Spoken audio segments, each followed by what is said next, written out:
James, you're very welcome to the ScaleX Insider podcast. I'm really delighted and thrilled to have you on the show today. Brendan, brilliant to be here. Thanks for having me. I appreciate it. You're very welcome. Really looking forward to the conversation. We were chatting off air. As you know, our vision is to inspire, connect, and enable millions of ambitious leaders of small to medium-sized enterprises to scale with purpose. So I opened the show with this question to all of our guests. What does scaling with purpose mean to you, James? Wow. Well, I guess part of it is about, staying true, holding your line, being true to maybe your founding purpose or your mission. Interestingly, you started this conversation with stating your mission. So it's that, it's about having the core of your being, if you like, either personally but as an enterprise, at the heart of your business, and holding that sacred in a way, not just because it's a nice to have, but because that's one of the secrets of scaling. That's one of the secrets of, it's the glue and the oil. How do you hold it all together? How do you stay true at reach, at scale, in an atomizing, disrupted world? Well, hold a central organizing idea at your heart and live that every day is not a bad scaling strategy, I would say. I love that, and we're going to get into that in a little bit more depth as the conversation develops. I'm really thrilled to be speaking with you today because this is such a wonderful book, your book Legacy. Thank you. Incredibly almost 10 years old now, and it'll be 10 years since you've written it. And it's the most gifted book that I have shared. I've shared this with my previous leadership teams. I've shared it with customers. I've shared it with suppliers. And for those not familiar with the New Zealand All Blacks and the inspiration behind you writing it, can you just share with us, James? I'm always interested in the background from authors as to what inspired them to write the book and to give the context and the significance of the New Zealand All Blacks. Sure. I'm a New Zealander. I live in London, but I'm a boy from Aotearoa, the land of the long white cloud. And the All Blacks are our guys. In New Zealand, they say, there are 5 million stakeholders. Or the other joke is there are 5 million selectors. So it's kind of like the national treasure in a sense. The epitome of a value set of what it means to be a Kiwi, and a huge source of national pride. And I had become lucky enough to do some work. I wrote a book on the Australian kangaroos many years ago, who were hugely successful, another extraordinary culture. But I'd always wanted to do it for my team. So I approached them, and it took a long time, but I was given access, and out of that came 2 books. One called Manna, and Manna kind of means the spirit inside, and I did that with a photographer called Nick Danziger, and then that kind of mission crept, I guess, to a book where I wanted to combine my experience with other high performing teams with larger organizations, both on that kind of SME and growing SME and the kind of corporate level, to kind of fuse the two together in a kind of series of principles about what sustained success looks like.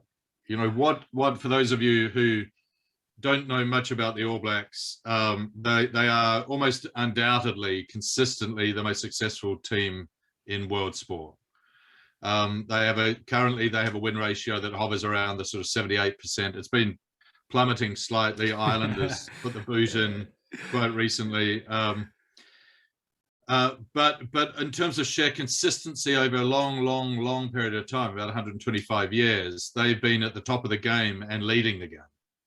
And so obviously as a case study, and I very much looked at it as a case study, this is sort of a book about the All Blacks, but not really about the All Blacks, perhaps, might be a way to say it.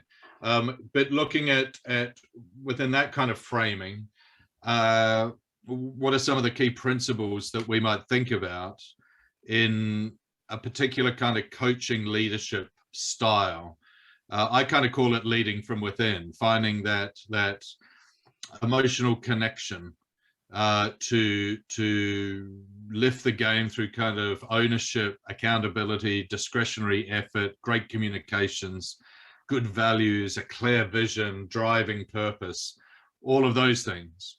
And then I turned it into a book called Legacy, and fortunately other people saw the value in it, and so I can't quite believe it's been 10 years. I'm still working on my follow-up. It's the difficult thing. Well, that shows how incredibly successfully it's been, that you haven't had time to actually deliver a follow-up because you've been so busy on the speaker circuit, because everyone's so interested in it. And there's so much overlap between the 15 lessons which you cite on leadership and the 10 principles from our ScaleX framework. I'm smiling as you were going through a lot of them there. What I'd be really curious to do, we've mentioned 10 years since you wrote the book. Since that time, there's been some incredible world events. We came off the back of the global financial crisis. Apple became the first $1 trillion company. The ubiquity of social media, polarizing politicians. I'd say nothing more. Climate crisis, we've had Brexit, and a global pandemic to boot. So really, I'd be really keen to do like a mini masterclass. We may not get through all the 15, but of the 15, which of those do you feel have really come to the fore in the last number of years? Well, I think one we sort of mentioned obliquely before is around purpose. Yeah. I mean, just it's a little bit of context. I think of all the things that you mentioned, I think absolutely there's been a general kind of disruption and atomization, I think, of the world that we thought that we knew. Driven by technology, driven by more nationalist sentiments, and now, of course, kind of accelerated by COVID. And the implications of COVID, both in terms of the great reevaluation or resignation. I call it the great reevaluation.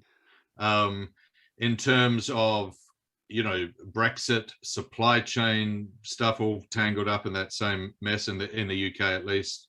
The Trumpist agenda, all of that, all of which has led to a lot of I think questioning of some fundamentals, and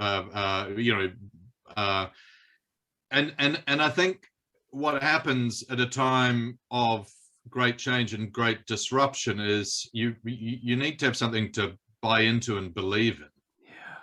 Yeah. You need to, and I think in the time of sort of the great reevaluation, I think all of us have sort of sat at home and hung out with our kids and our partners and thought, actually, maybe there's a little bit more to life than the morning commute, and so on and so forth. And I think that's happened top to bottom. And so, work has to provide something as well as the money, and it's always been this way. I just think it's kind of heightened. It has to provide meaning, and purpose is a key determinant in satisfaction, living a satisfying life on a very deep psychological level for human beings. We can't sit there and watch the sands of time run out on us in quite the same way. We realize that time is limited, there is mortality, that there are options.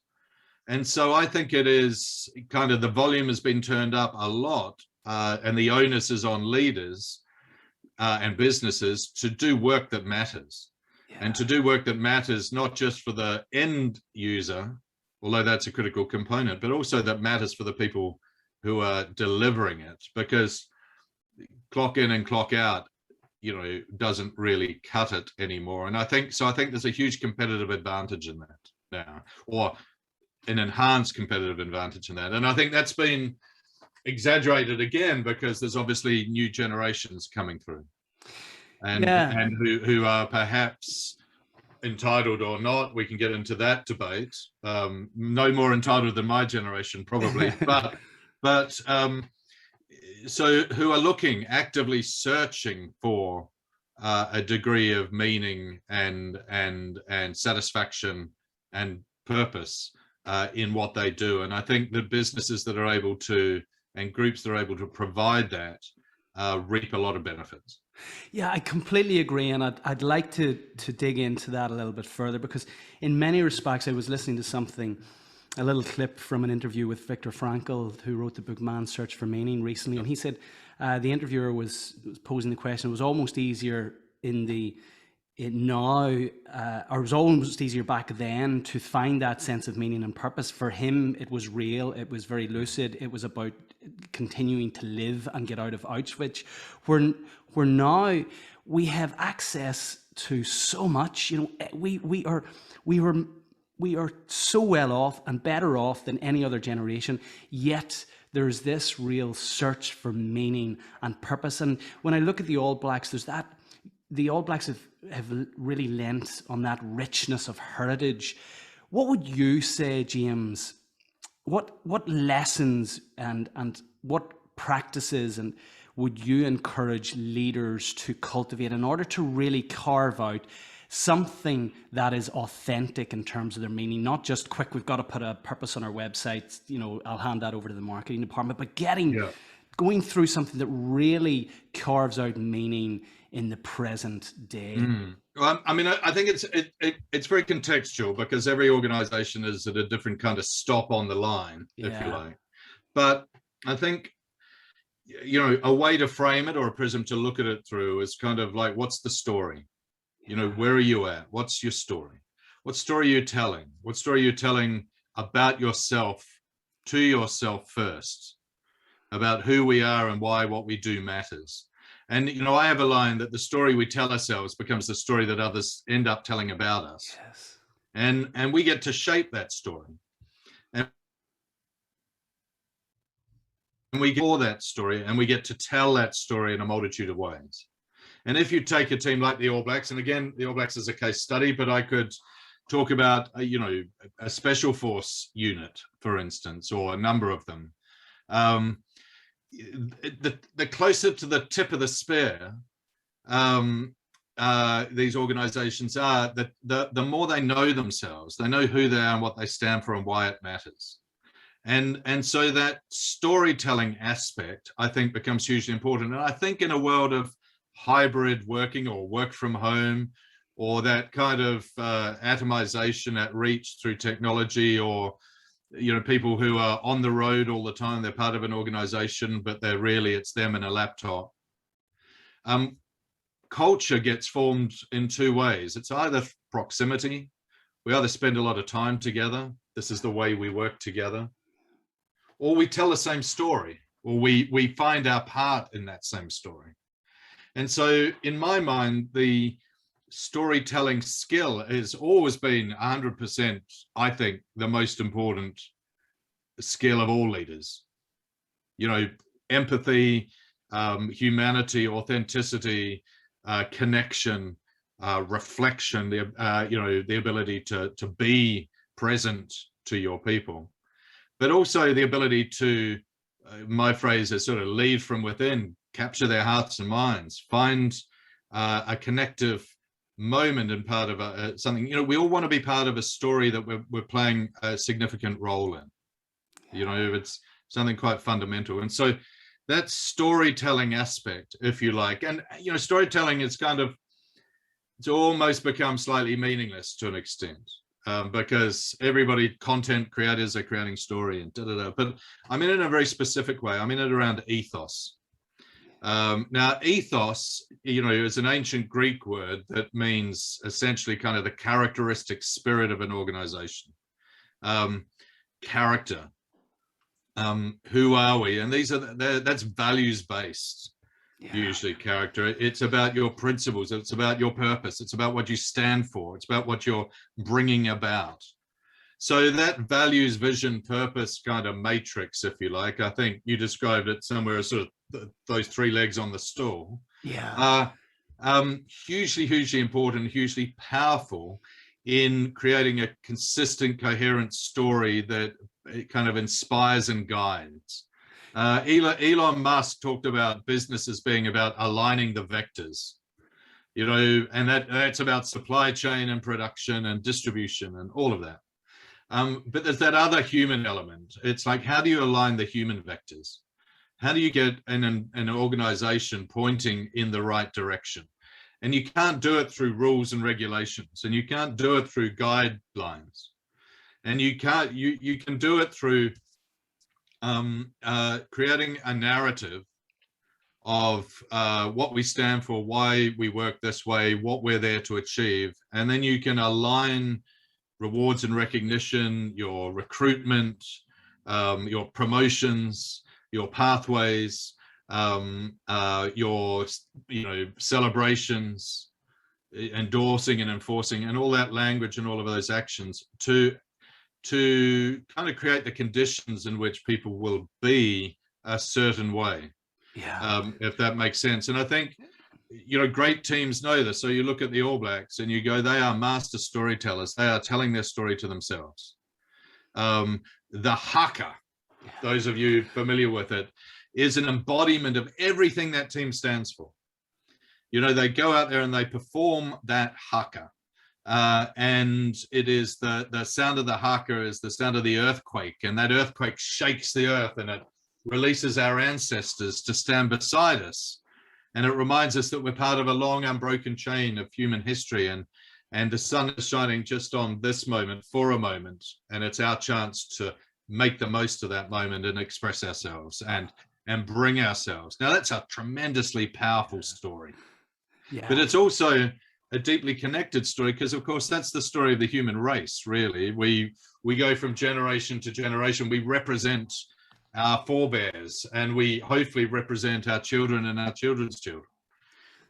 So that what might be called a kind of a generative metaphor that sits at the heart of that team in the haka is the embodiment of what that team is. And that is, so when I talk about storytelling, it isn't once upon a time necessarily. There are many different ways that we can capture and tell that story. And in fact, it should really be the same story told in a multiplicity of ways, depending on where you're at and what's going on.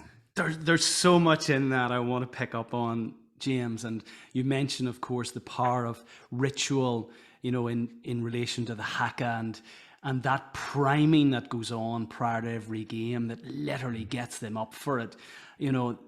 How do we take the powerful spectacle and ritual of the haka and bring that into the business world? How important is ritual and that consistency of the annual barbecue or the Christmas lunch?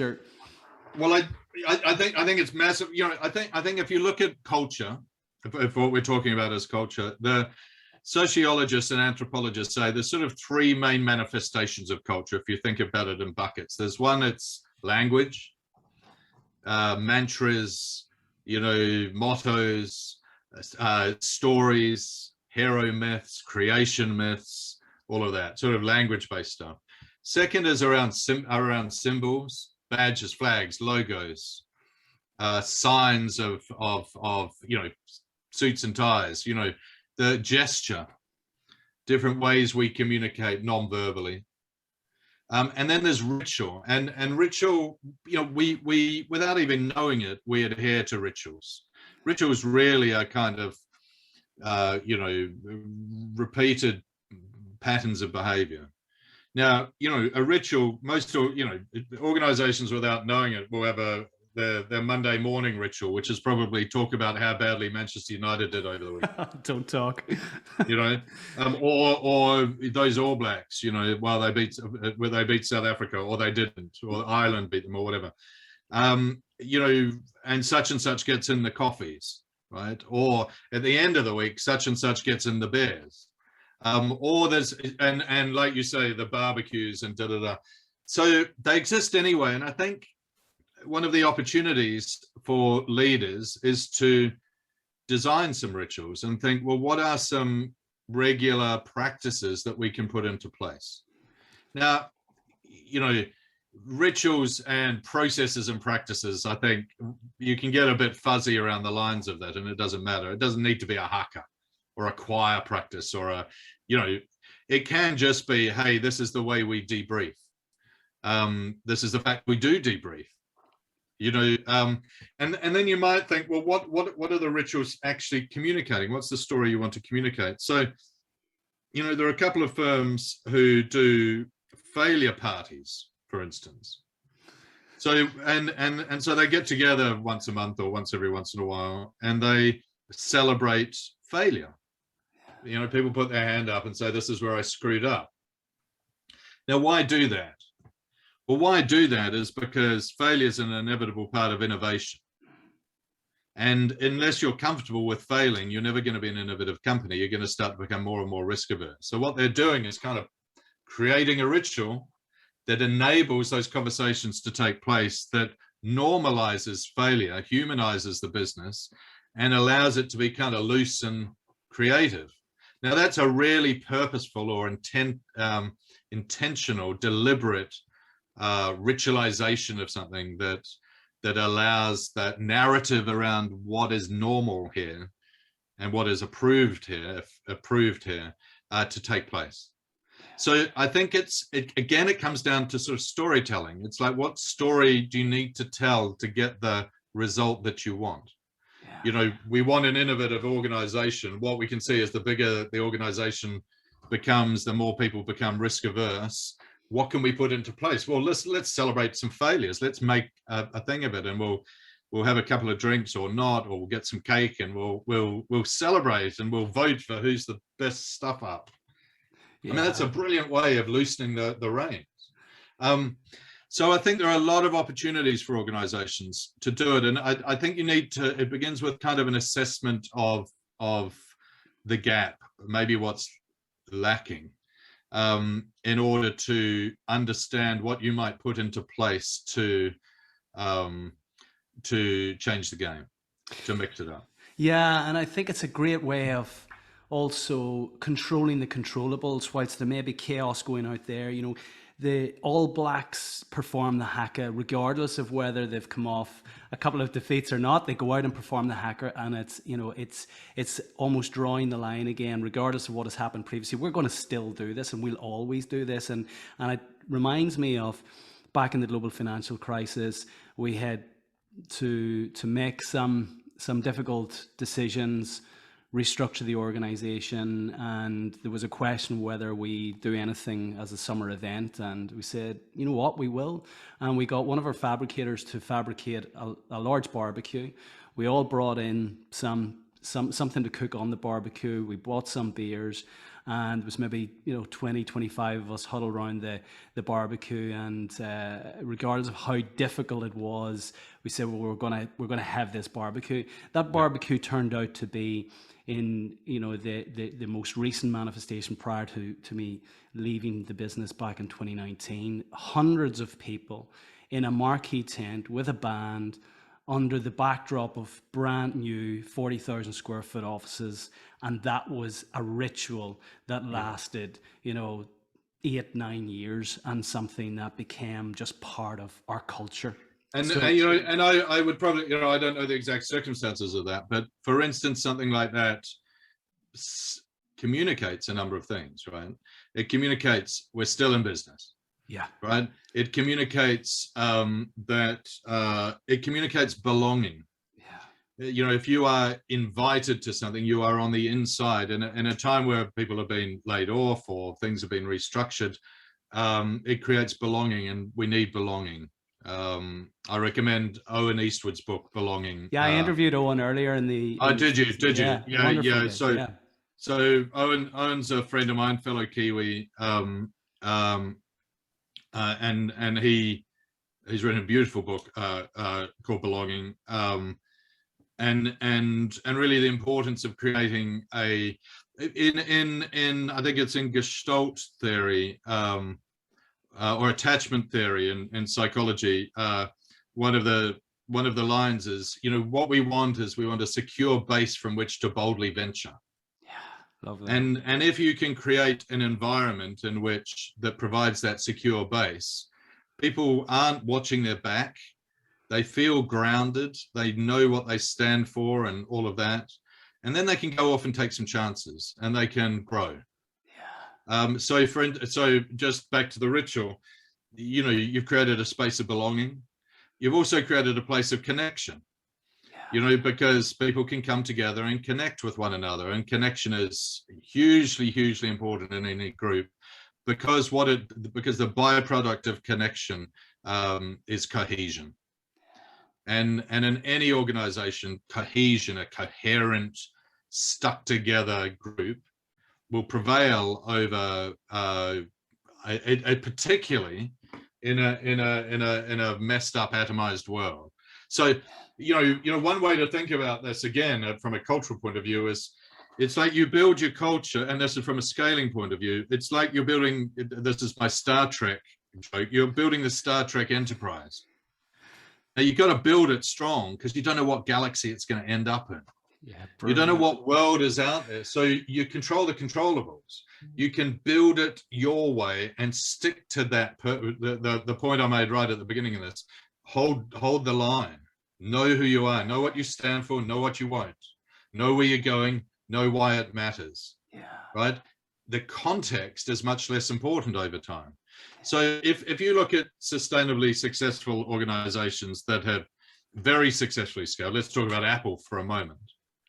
Now, Apple is, Steve Jobs has obviously, you know, gone his way, but the organization has changed. It's not the Apple that it was, perhaps, but then it never would be. But I would say that, you know, pretty much if you did Vox Pop research around the place, the attributes that people described Apple would be pretty much unchanged over the last couple of decades.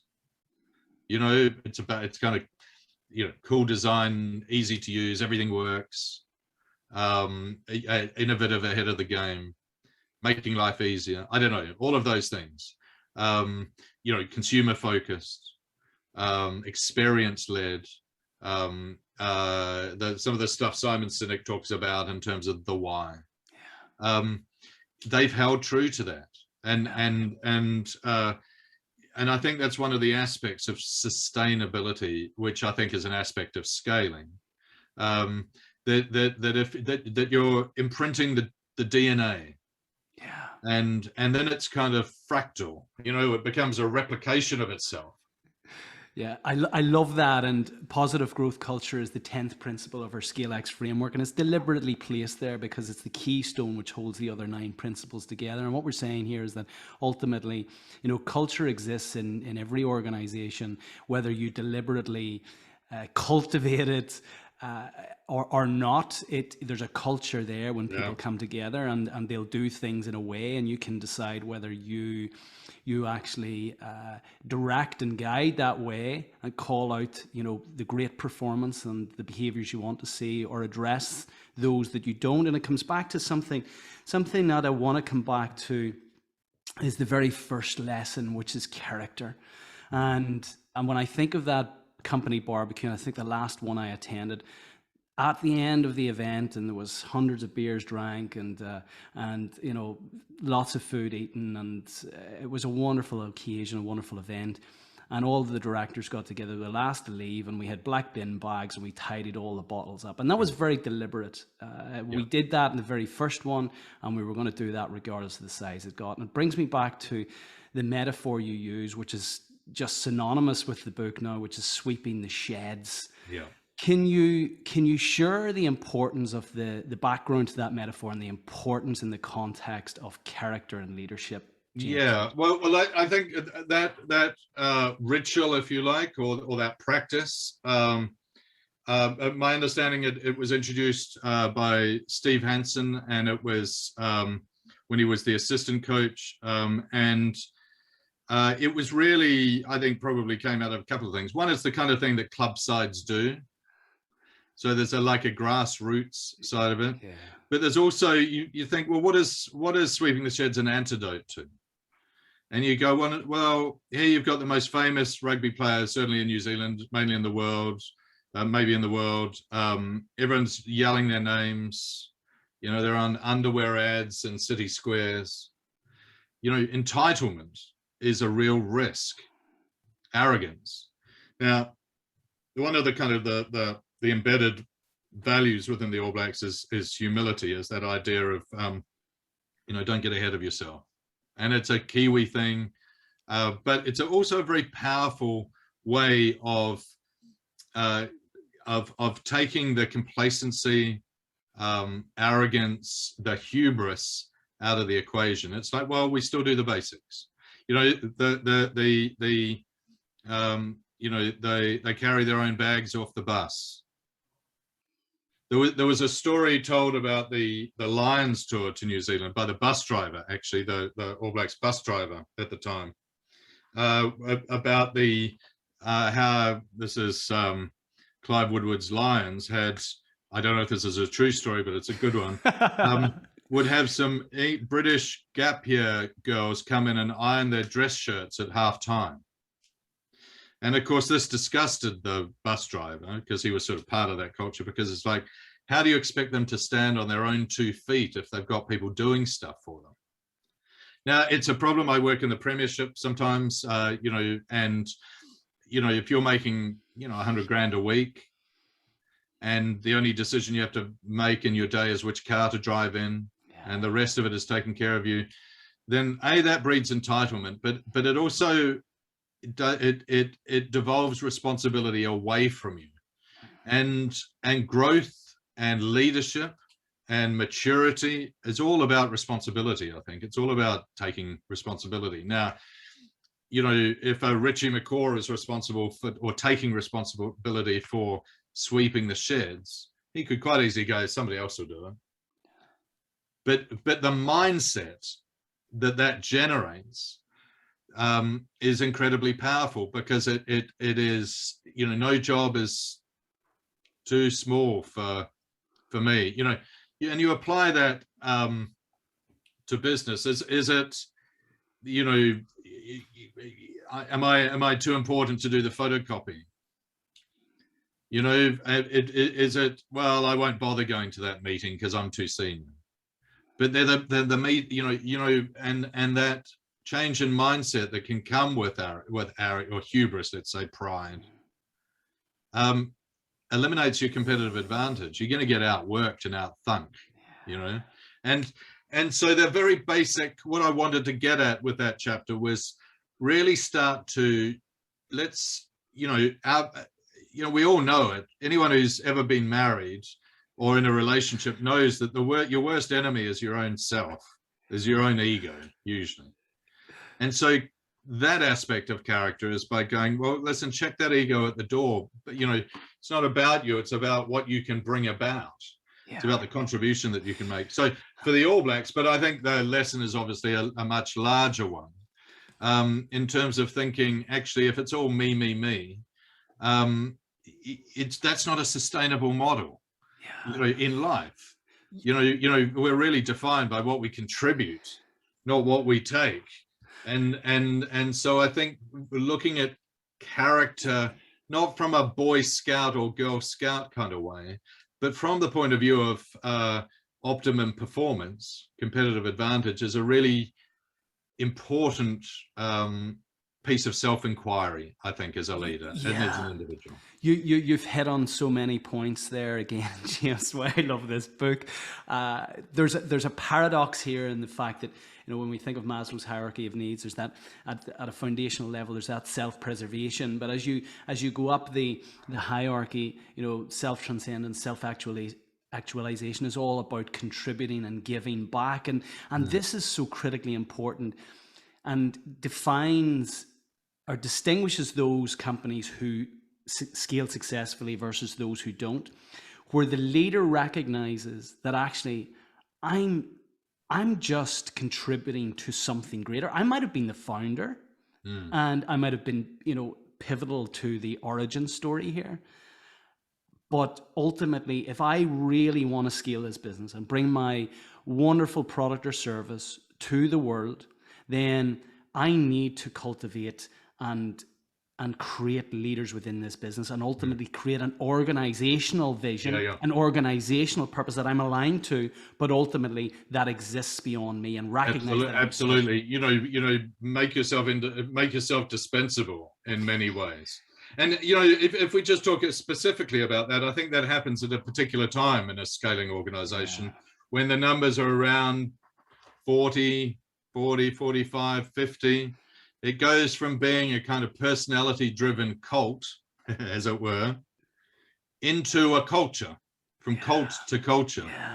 And you need to make that transition, because and that happens on a number of levels. One, it's that kind of ethos and framework, but that framework is represented by the next generation of emerging leaders, and it's about devolving responsibility from the one to the many. And in the book I use the Tom Peters quote, that great leaders don't create followers, they create leaders. Leaders create leaders. And that distributed leadership model, it was very much the idea of better people make better All Blacks within the All Blacks. It's like, how can we devolve leadership on every level? But it's a characteristic of special force groups, for instance, because in the military they talk about the strategic corporal. They say the leader is the person who's closest to the problem set. If you take Kaizen, in the sort of beginning of lean, the lean kind of idea. Yeah, our listeners will be very familiar with this. And you introduced a lovely concept, or coin a lovely concept, Kiwi Kaizen. Kiwi Kaizen, that kind of marginal gains driven idea, and the idea of that there is a collective ownership in that. And Kaizen originally was about getting the front line in factories, say in Toyota and Co., to lead to process improvements, to take responsibility. And it gave them responsibility. They could hit a button and close the whole thing down.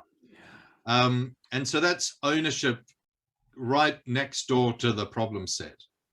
And what does that do? Well, what that does is that it means issues are identified early. People feel responsible for those issues at the front line. They grow in capacity and capability and confidence. They buy into it more because it's their business. They feel an emotional equity. And that has compounding effects. You therefore attract and retain people. You get a lot more synergies. People talk more, communicate more. So that, rather than I'm the boss, do it my way, it's like, I'm the boss, how shall we do it? And again, you talk about lead. I talk about kind of lead from within the group, become the representative of what that group feels and thinks. With the final, you get to make some decisions at the end. But it's a powerful way to be within a group and motivate that group forwards and have them motivate you. Completely agree. And again, the very first principle of our ScaleX 10 principle framework is psyche and mindset. And you've spoken about the management, the self-inquiry, the management of your ego. You get to a certain point where, you've really driven this organization on, and then you have to recognize, in order to scale it successfully, that it isn't about you. Yeah. It's never been about you. It's been about your customers and bringing value to your customers. It's been about your team, your employees, about your purpose, and your absolutely. Completely. And there was I had a fantastic opportunity to go to Kabul in Afghanistan, 5 or so years ago, and I did a whole lot of interviews when I was there with military leaders, and there was one general I spoke to. He was commanding quite high up, obviously, commanding the 101st, and he gave me a great quote, or he just said something that has always stuck with me. He said, "The courage of leadership is the courage to let go." And I thought that was wonderful from a kind of hard-bitten military man. Control freakery is based on fear. It's based on the idea that, Jesus, if I don't do it, it's not going to go right. Now, that's not a good place to start when what you really want to do is create an environment in which everybody feels trusted, empowered, and enabled to go out there within guidelines, to go out there and knock some door down and kick some ass. But if you're leaning over the shoulder the whole time, right, then you totally disempower and disenable. And so, you know, to hand over responsibility, to empower means giving up power. You know, and so that becomes that's a very difficult transition for leaders to make, because guaranteed a large part of that early startup success has been the fact that they've worked 20 hours a day, 7 days a week, 365 days a year, and they've sort of done it all, and they've been all over the business, and they know every single part of the business better than anyone. You know, most successful startup leaders have that, and that's a really powerful startup, right? And there becomes an inflection point where that stops working, where that becomes self-limiting, where what you do is that people might come and join the firm and then leave 6 months later saying it's not quite what I thought it was going to be. You know, and so there needs to be very deliberate, and I think the second aspect of that is that, and you mentioned it, is that needs to be a degree of self-inquiry at that point. That's where the real work happens, in here. So let's get into that, because this is, I talk about, you know, change happens from the inside out. Lead self first before you lead others, before you lead an organization, and this is so critically important. I mean, you have worked with world-class professionals, the elite of business, military, sport. What work are those people, what practices, rituals, habits are those people doing to ensure that ultimately their ego doesn't trip up their desire to scale? Yeah, well, I think, you know, I think the humility piece generally enables a lot of that stuff to come about. So just, you know, one of my observations is that, with some exceptions obviously, but at the top table, humility and curiosity and authenticity tend to be on display, as it were. It's the middle management that are the arrogant ones. I mean, honestly, and you go, oh yeah, you know everything, right? And it becomes about fiefdoms, and it becomes about politics. Now, that happens everywhere, obviously, but the observation is that actually, you know, in some ways, the good guys, the good people, end up finishing first often. You know, that, and you know, there were people going in some corporates going, not in my corporate. And I understand that. And corporates large established corporates can often have dynamics that are deeply unhealthy and so on. But we're talking about a stage of business that's more dynamic, I think, and more growing at the moment. And, you know, what I notice is that sort of sense of humble curiosity is a hallmark of those founder-led groups. And because as soon as you think you know all the answers, you stop growing, and you stop growing inside. And I think I call it the growth company. You know, that companies that really grow from the inside. They enhance the capability and the capacity of their people first. And if you focus on creating the conditions for growth, you know, culture comes to grow. It comes from the same root as to cultivate. To create the conditions in which people grow. Now, if you as a leader are going, actually, I'm not growing my business, I'm growing my people. And if I grow my people, my business will grow. In the same way, rather than how can I extract value from the market? Well, how you extract value from the market is create value for the people in the market. And then they'll pay you for that value that you create. And then your business will increase in value. You know, you focus on your basics, control the controllables. And, you know, Bill Walsh from the 49ers said, the score will take care of itself. You know, you'll get the results. Of course. But you focus on the fundamentals. And so that cultural practice of, you know, sitting back and going, am I creating an environment in which the people that I work for me and with me can become the best version of themselves, can self-actualize, I guess, is a tremendously powerful way of mobilizing, motivating, and kind of enabling growth to take place. And that's just it seems to me to be a fundamental way of approaching the business of leadership. You have some wonderful metaphors and just phrases within the book which you've coined. What we've talked about there in the last 10 minutes is everything that is required, or certainly the characteristics, the traits, the behaviors that are required in order to leave the jersey in a better place. And I love that. When you recognize as a leader, it's not about you, and from an all black perspective, this nuance that jersey hanging up, it isn't your jersey. No, you're a steward in the All Blacks. You're a steward of the jersey. Yeah. You're an All Black 24/7. Once an All Black, always an All Black. And your role is to leave that jersey in a better place, to leave it in a better state than you found it each and every game, every time you pull it on. Now that's a fantastically simple, probably the real purpose within the All Blacks is that legacy. But so powerful. It's so powerful, but you start to apply that in your life, for instance, and you go for dinner with some friends. Do you kind of just leave the place a total shambles with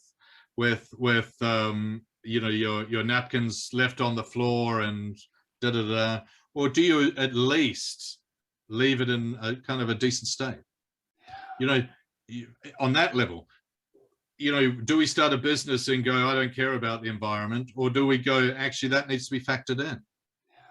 What is the net effect of your involvement in this life? Because I think in many ways, that's how we're really, really deeply judged. And I think probably deeply judge ourselves is around that. It's not about how much money you make or what car you drive.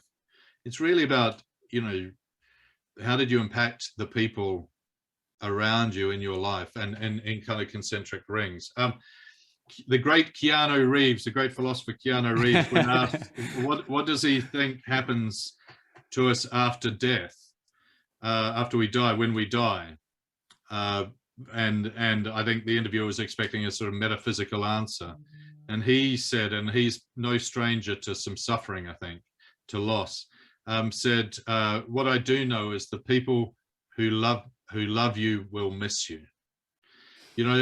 Often it's, and Pericles, the Athenian statesman, said, our achievements aren't written on stone monuments, they're woven into the lives of others. Wow. And so that contribution that we make to the people around us in concentric rings, and that can become more and more abstract as the market becomes further, I think is a fantastic prism to start to look at, are we genuinely successful? Are we genuinely, contributing? And, if we are, life kind of tends to work out, in a pretty positive way, because the world rewards value creators, and value isn't just shareholder value. Yeah, completely. It's the value that you actually genuinely create. And so I think from a leadership point of view, if you take that mindset, that contributive mindset, it's a very, very powerful way to lead. It's a very powerful message to give to, a story to tell to the people around you. But it's also, I would argue, probably when we look back on our life, the stuff that we'll be most proud of. And ultimately, our definitive legacy is the impact that we have on others, and that's how our legacy will be judged. And coming back to lead self and the metaphor of leaving the jersey in a better place, I think that's a lovely, it's a stark, I suppose, a stark reminder to all the leaders listening today. When you're interacting with your team, with your customers today, how can you leave the relationship after the conversation that you've just had in a better place? Can you come away and reflect and go, actually, I feel better, they feel better as a result of our interaction? Yeah, and it's all that stuff. It's been overused, really, but the Maya Angelou line, people don't remember much about you, but they remember how you made them feel. Yeah. And from a leadership point of view, there's the functional side, there's tasks and projects and results and all of that. But from a kind of a anthropological, sociological, human point of view, we take a role within our society that our actions speak. The All Blacks say lead by deed.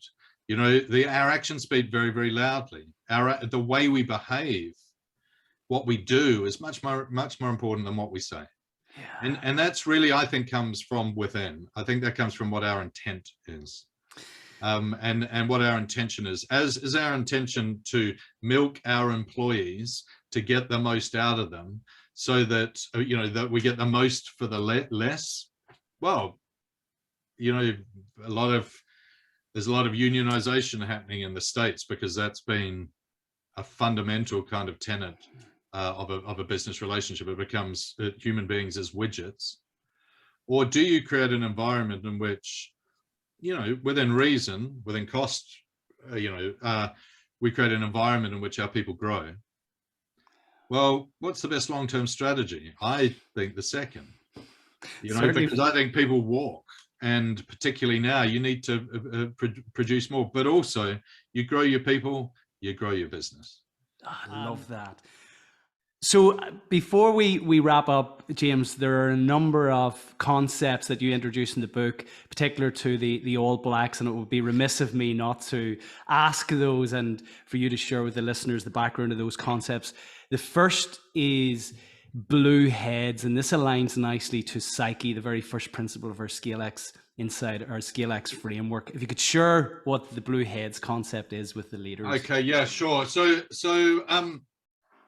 2007, the All Blacks were trundled out in the quarterfinal stage of the Rugby World Cup, and it had become a repetitive thing. It was sort of 24 years of pain, and they took a look at why, and one of the areas was around pressure. And going in as favorites, they never really had to play the big matches until the knockout point, and so pressure was a big determinant, and it was, and what we know about pressure is that it inhibits behavior. Freeze, flight, or fight. We tend to play inside ourselves. We tend to narrow our field of vision. So they worked with a few guys, principally a guy called Kerry Evans, who's a psychologist, psychiatrist, forensic psychiatrist, and he provided a very simple kind of mind map or model called Bluehead or Redhead Bluehead. Redhead is choking. Redhead is when you're feeling the pressure. My best example is, and with respect to Kerry, I think you did a brilliant job, but this is not entirely new material in terms of understanding the neurodynamics, response patterns, and so on. However, I think that mind map, the simplicity of it, I think is fantastically powerful, because it makes it available under pressure, which is when you want it. But redhead, bluehead, redhead, imagine you're driving to a meeting and you're running late and your mind starts whirring and you're going, what's the best way to get there? I'll never get there on time. Where will I park? Right? What will I say? The meeting's going to go terribly. If the meeting goes terribly, we won't get the deal. If we don't get the deal, I won't get my bonus. If I don't get my bonus, I can't afford the house. If I can't afford the house, my cat will leave me. Right? Negative spiral. And of course, none of it is real. You're still driving a car 20 minutes away. But it's at that point that another car comes out from a side street and takes you out. And you don't respond because your mind's not on the road. Your mind's somewhere else. It's based on the result. So you're not controlling the controllables. You're doing the opposite. Now the opposite of that is bluehead. You're on task. You're in the moment. You're present. You're doing what needs to be done. You're controlling those controllables. Your horizon opens up. Time slows down. You've got time to do it. You make your left turn, you make your right turn, you find the traffic's a little bit better, suddenly you're there on time. a park opens up for you, the meeting goes well, or whatever. But all of that happens in the moment. So redhead is future-based worry, if you like, and bluehead is staying in the moment. And how do we do that? How do you make the shift? Yeah, how do you make the shift? Well, the All Blacks used a kind of an anchoring process where they would create small personal rituals that would be the antidote to that. So Karen Reid, I think he goes in on himself, the former captain goes in on himself. So he would stop and look at every corner of the stadium in his own time to get the big picture. So kind of a metaphor and a ritual and an anchoring to reclaim the space or the moment. Other players would stamp the ground and use the haka to get grounded. One player, he used to lash out and end up hitting people under pressure. So he'd just throw water on himself, take a bottle of water and throw it on himself to literally and physically, figuratively cool himself down. And so those small processes and it's all about coming back to the moment. Now, the Navy SEALs use box breathing, in on 4, hold for 4, out on 4, in on 4.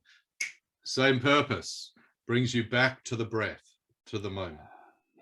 Because it's only in the moment you can act.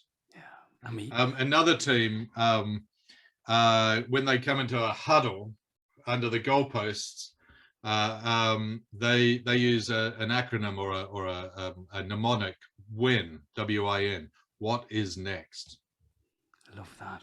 Just because it's like, okay, what is next? And I've played with this in the book I'm writing at the moment. I actually think it's win, win, win. Is what is not,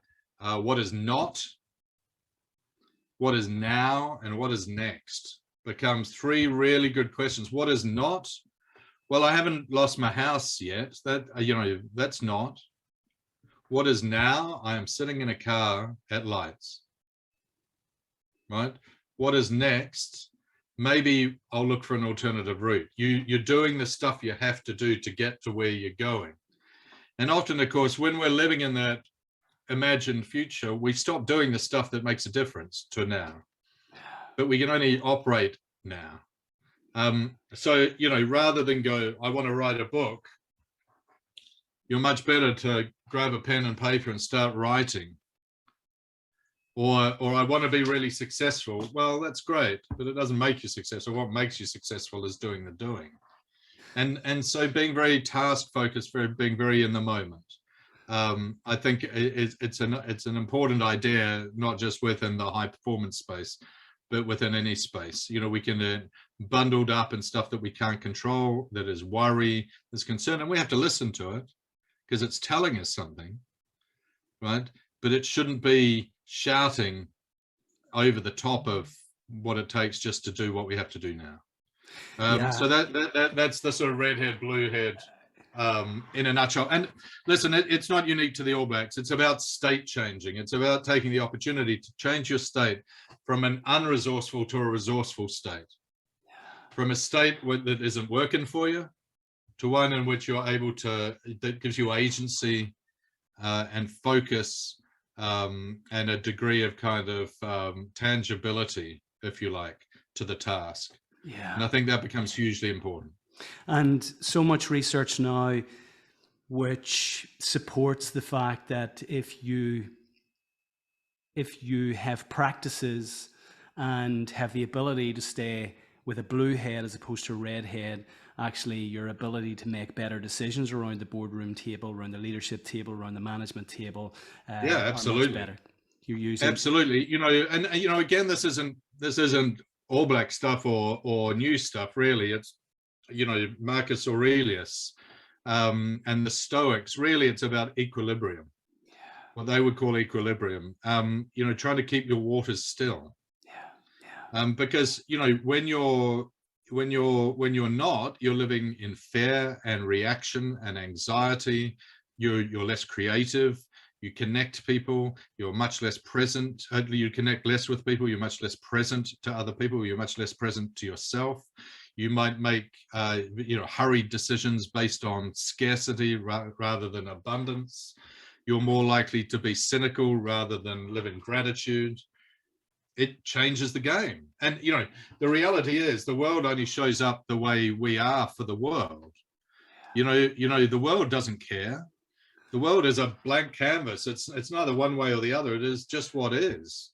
And the difference is us, and is our state, and is the state that we're in. And so I think that idea of state is hugely interesting and important, because we are able to, many things change our state. If we're interviewing, do we interview before lunch or just after lunch? Right? It makes a massive difference. Do we do our best work in the morning or in the afternoon? Right? Are we introverts or extroverts, or do we have what is the environment in which we respond? Do we like an open plan office with lots of music and movement, or are we much better in another place? What does that do for our state? And if we think about high performance as the ability to go into that high performing state consistently, or more consistently maybe than others, then that's quite a nice way to start to look at that we can control that. We can't control the outcome.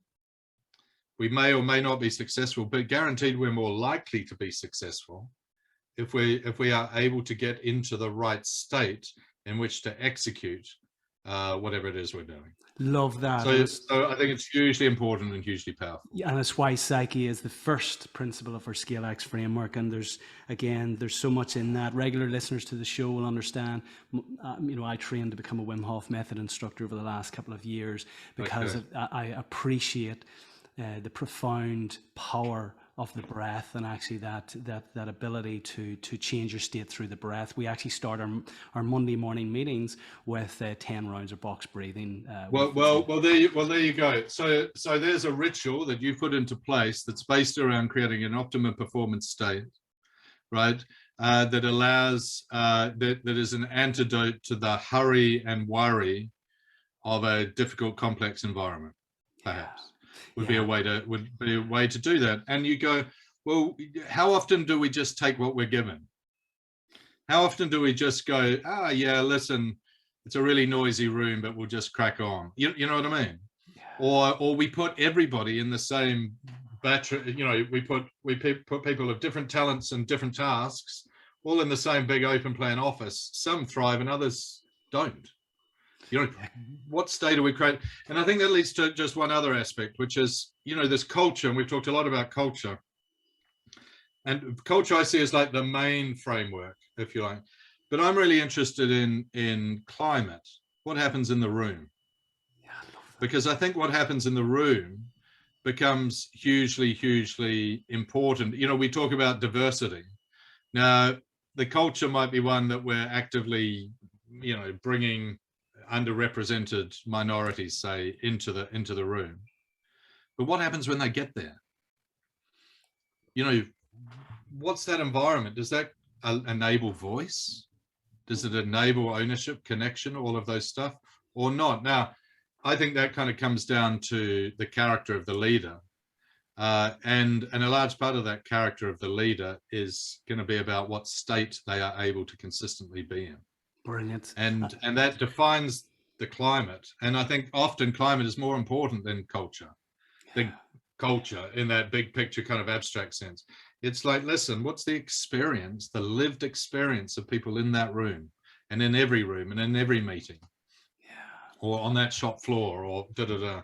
And so being responsible as a leader for the environment that you create around yourself begins, I think, with being responsible for the state that you create within yourself.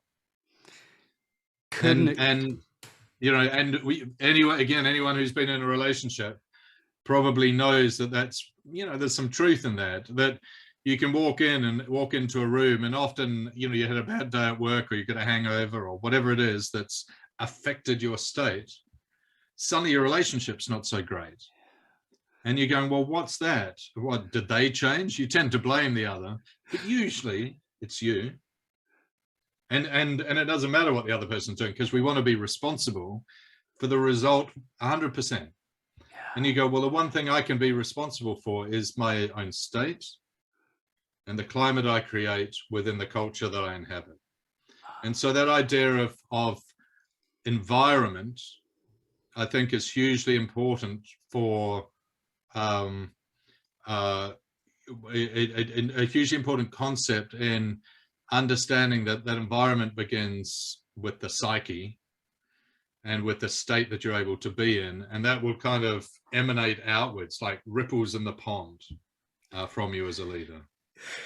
You have literally just grabbed the metaphor that I was going to use, and I often use when I'm speaking about psyche, is the dropping the pebble into the pond, which is the metaphor for the leader doing the inner work, being conscious of whether the thoughts that they're thinking, that the state that they're in is actually aligned to the vision, is anchored in the purpose, and is of service to that or not. And if they you can talk all you want about empowerment, but if once every 3 weeks you rip into someone because the stress of the numbers, there's the annual report is coming up and you haven't achieved your numbers and you're going to take it out on someone, well, you're not living your values and you're not creating a culture. What you're doing is you're creating a disjunction. Carl Rogers, the great psychotherapist, psychologist, said one of the things for him as a therapist was what he called congruence, which is an authenticity. It's an alignment, and to be present to yourself and to your best self enables you to be present to others, and that's where the magic happens, in the relational aspect of that. And therapists and leaders are both teachers in many ways. It's the lessons that we impart to others, and the chief way that we impart our lesson is who we are as people.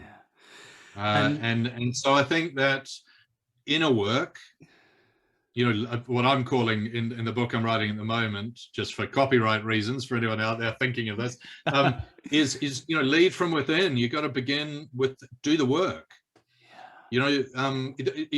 What I think one of the great stories from the All Blacks, not told that often, is the story of Ted, of Graham Henry, who he was a great redeemer in Wales, hugely successful. He got the Lions gig, took the Lions, lost the room. He was very command and control. He was a headmaster.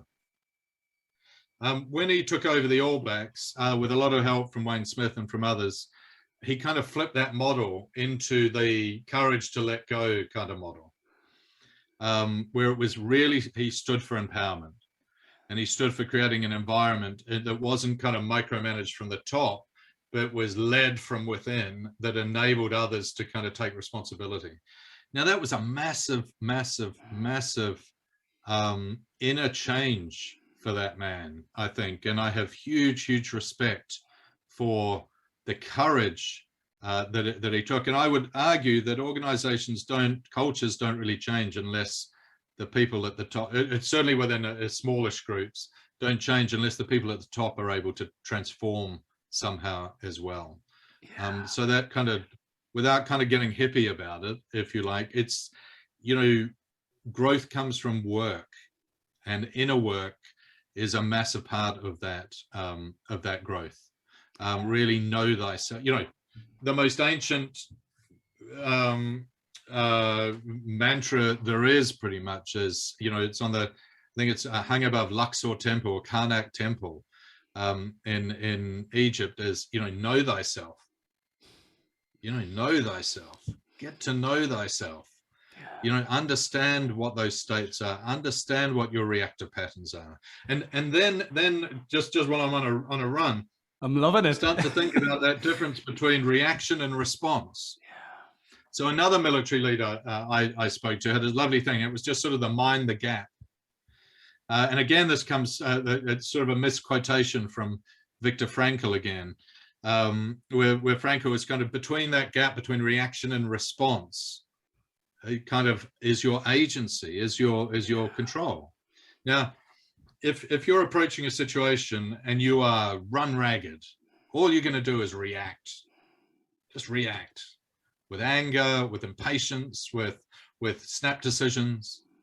But what say you are very aware of what you want to stand for. You've defined that side of yourself. And that's your response. And your response, even if inside you're going, oh, I'm freaking out, it's patient, it's contributive, it's coaching, it's encouraging, it's inspiring, whatever the good stuff is. And then one of your duties as a leader is what he called mind the gap, which is to feed yourself enough so there is a gap between reaction and response. So you don't fall back on the raw emotional edge of reaction. You've got enough bandwidth or capacity or whatever. And that becomes about resilience. And it's about building a life that's not totally dependent on the results this quarter or this week. That maybe another metaphor Stills is we should all be like sitting on a seat, and a seat has four a chair, and a chair has four legs. Now often, and males do this more than women often, but but not entirely, we have one leg on our seat, which is work. And that's a much longer, bigger, stronger thing than all of the other things. So of course we've got a lopsided point to sit on. We don't have any equilibrium there at all. But if you think actually, what about physically, having a strong physical leg, or relational leg, emotional relationship, or spiritual, however you choose to see that. And that might be nature, it might be art, it might be music, it might be God, whatever it is for you. And you go, actually, I want to build 4 strong legs. And when something goes wrong at work, you don't fall over. How do you build that mother, the Starship Enterprise to go into these different galaxies and stay strong? And I think that comes down to personal ethos. We talked about ethos in terms of organizations and teams, but I think it's also, what's your personal ethos as a leader? How are you actually able to say, no, let's just step back and write, if the story you tell yourself becomes the story that others tell about you, what's my story? What's my ethos? And ethos is character. What character, and character is an interesting word, because it also is character like a typewriter character. It makes a mark. Character actually comes from a plowshare. It would make a mark in the earth. Your character is the mark you make. It's the impact that you have on others. Yeah. So have you had a conversation with yourself? Challenge. Have you had a conversation with yourself that looks back and understands what you stand for and what you don't? What are your core values? Do you have a clear vision of what you're trying to do? And can you see it, like a vision that you can see? And what is your purpose under that? And within that, what character, that will define your character. And then you need to keep your head in that game, maintain that state. And then you're in a good place. And listen, it's much easier to say it than to do it. It's not the whole answer, but it's absolutely part of the answer. Yeah, I completely agree. And I think you mentioned, the emotional, the physical, the mental, the spiritual. And for me, spiritual is just about awareness, just having that willingness to engage in a conversation with yourself, to reflect at the end of the day. Did I leave the jersey in a better place in terms of the metaphor for every relationship that Absolutely. And even we talked about breathing. In Hinduism, the idea of spirit is Atman, Atman, same word as atmosphere. Comes from the same sort of place. Now, One of the projects I'm working on involves Mount Everest and altitude, and I don't think it's a coincidence that the monks, the ancient monks, went up to caves, and those caves were at altitude. Not much to do up there for 7 years if you're Buddha, but except focus on the breath. Yeah. And then they went down to the flatlands, and they're asked what they learned, and they said, "Breathe with me." And that spirit, the animating spirit of breath, is getting down. And so that awareness piece, come back to ourselves, come back to that life force. The haka, the first thing that happens in a haka is it's about being connected to the breath, to the air comes in. First thing. An ancient wisdom, but it's as relevant now as it was at any point in human evolution, because physiologically, one of the only ways that we can control our state and internally is through our breath, because it regulates our heart and it regulates our alpha, our alpha and all of that. And so you come back to the breath. It is one of the only ways. And that's why exercise is so powerful, one of the reasons. But we come back to who we are, that essential spirit, I guess, sort of secular spirit, which is inspiration. Well, there isn't a coincidence that all these words kind of are entangled in a cluster, because there is something very fundamental about that inner work. And I'm not talking about kind of hippie spirituality. I think there's almost a secular spirituality, or that is a sense of understanding our sense of beingness as human beings. That's hugely powerful for all leaders to understand, because if we're in touch with ourselves, we can be therefore better in touch with others, and that's just a huge asset for leaders. Oh, there's so much in that, James. I'm going to have to bring you back for another podcast just to pick up on that. The first 3 principles of our ScaleX framework, psyche, purpose and vision, and people. The theme is inspire, and inspire. The etymology of inspire is from the Latin inspirare, and that essentially is to breathe. Is the essence of that, is to breathe in, and when we understand that, the importance of the breath. For years, I had been practicing meditation just from the apps, Calm or Headspace initially, and was, I wanted to unearth this superpower that people were talking about. And ultimately, it was only in the last kind of 3 or 4 years, and especially whenever I became a Wim Hof method instructor, in terms of really focusing in on the power of the breath. You talked about the gap, and that gap between stimulus and response. And we talk about, during the Wim Hof method protocol, the power of the pause. And ultimately that pause will determine it, and I would go as far to say will determine the power of your the quality of your life. If you respond to situations instead of react, the quality of your life will be immeasurably different. So absolutely. And I've worked with managers, coaches, at a high level. Sometimes my role is just to be on the end of the phone and to get them to step back.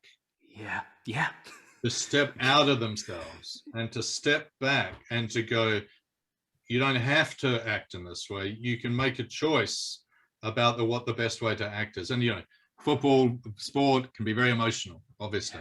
We get into it, we get into the story, and we get into it, and it's like such and such didn't do this, and and then we're fueled by anger, and we're fueled by resentment, but that's not a very strategic approach to achieving what it is we want to achieve. Much better to be able to step back from that stimulus, plan a response. And I hadn't heard the power of pause, but I think that's exactly it. Being able to stop your pattern running, being able to change your state, being able to step from one state into another, from redhead to bluehead, or from dysfunctional to functional, from punisher to encourager, from chimp to human. From chimp to human, from from boss to leader, that's the game, that's the skill. And because we all fall into dysfunctional states, we all have a shadow side, we all have our reactive side, we always have the trauma that we relive from being kicked around in the playground, or we didn't get what we needed from our parents, or whatever decisions that we made. But they don't, sometimes they can be very deep traumas, and I'm not minimizing them, but certainly in terms of within the band of normal human experience, that's the only place we have agency. It's the only thing that we can control. The only person that we can really control is us. And what happens is, and again, it's like any relationship. It's, so there's a lovely phrase from a teacher. I can't remember his name, but he talked about classrooms, and he said what he's come to discover is that I make the weather. I make the weather. I can work out whether a child is, empowered or I can't remember it exactly, empowered or disempowered. It's my reactions, my response that defines it. Now, you got to lead yourself before you can lead anyone else. Completely agree. And again, we come back to why Psyche is deliberately placed as the first principle of our ScaleX framework. And what I say is ultimately the efficacy or the potency of the others is multiplied by your psyche, by your mindset. If you don't believe that you can scale this organization, that you can get to the summit of Scale Everest, if you don't inherently believe that and believe in something greater than yourself, having a purpose that you're anchored to, having a vision that you're inspired to go to, then ultimately the potency of the impact of all of the other 9 principles is significant. It's diminished. We become our own self-limiting factor. Absolutely. James, this has been a phenomenal conversation. I always close by inviting the guests, and you've had such a rich life and so many wonderful experiences in terms of getting inside high-performing teams and working with world-class business leaders, sporting professionals, heads of military. Can you provide the listeners with 3 timeless takeaways? Oh, well, I wasn't prepared for that. Let's see. To make things work out, do the work might be one. If like work on yourself in order to focus on self leadership. When you lead, the more you can lead yourself, the better equipped you are to lead people, I think. 2, I think probably, what's your story? What story are you telling? Your people and their people. And I think the 3rd one is probably sweep the sheds, is stay humble and stay hungry. Don't get ahead of yourself. Don't think you're special. There's a lovely Italian proverb that I write about in the book that just says, at the end of the game, the pawn and the king are put away in the same box. We're human and we're mortal, and we don't have a lot of time on this earth. We really don't have a lot of time on this earth. And there was a reason that the Roman emperors would come into Rome in their triumph, and they would have somebody whispering in their shoulder, on their shoulder, memento mori, remember death, remember that you are mortal, because it keeps your feet on the ground. And often Gilbert Enoka, one of the mental skills and leadership coach within the All Black setup, has a lovely line. He just says, success is a terrible teacher. When we do get a bit of success, we tend to think it's all about us. Well, it's because I'm so brilliant. There's a lot of luck involved. There's a lot of hard work involved, and there's a lot of teamwork involved. and getting all of those aligned, I think is a lot of the work. And so it comes back to your point, it's the people. And there's a wonderful Maori proverb that just says, you know, something like, in the end, it's the people, it's the people, it's the people. And focus on others. First, focus on yourself, so you're able to focus on others in a way that creates the conditions for their growth. You know, that's a pretty good place to start. You know, to use a culture to cultivate talent, to grow capacity, to grow capability. But the courage of leadership, as I've said, the quote, you know, is the courage to let go. You need to be strong enough inside to be able to let go of stuff in order to get over yourself and to enable other stuff to happen. So I think that would be the third, that kind of humility piece. Sweep the sheds, get over yourself. Ego can be the enemy. Think about, you know, it's the JFK quote, don't ask what your country can do for you, ask what you can do for your country. If we walk into conversations thinking, what can I get out of this person? Well, you know, you might get something, you might make some short-term wins. You think, what can I do for this person? You'll get everything you need plus more. So it's that contributive, purpose-driven mindset of I'm here to make the difference. I'm here to be the difference, and my purpose is to leave the Jersey in a better place. Oh, I love those, James. You mentioned earlier that you're writing at the moment. So what's next for you?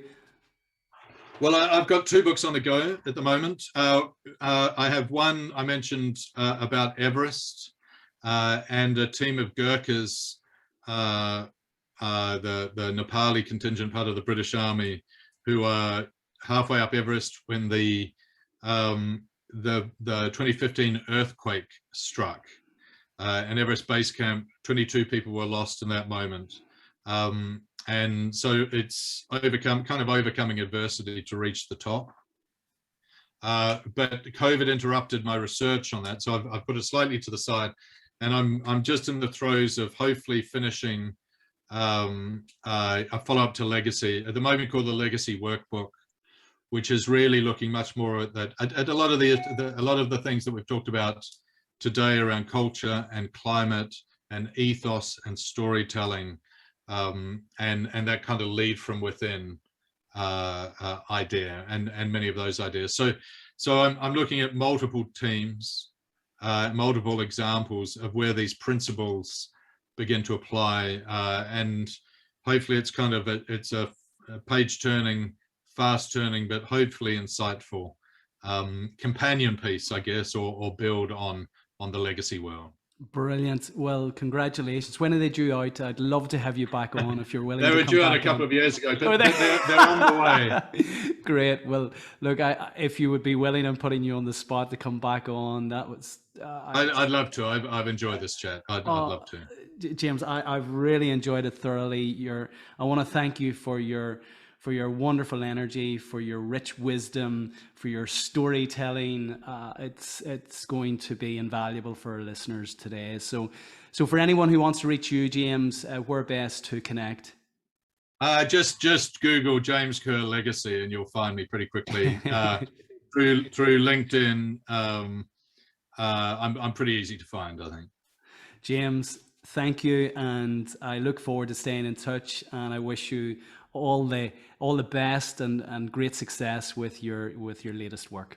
Take care. Thank you, Brendan. It's a real pleasure to speak, and thank you everyone for listening.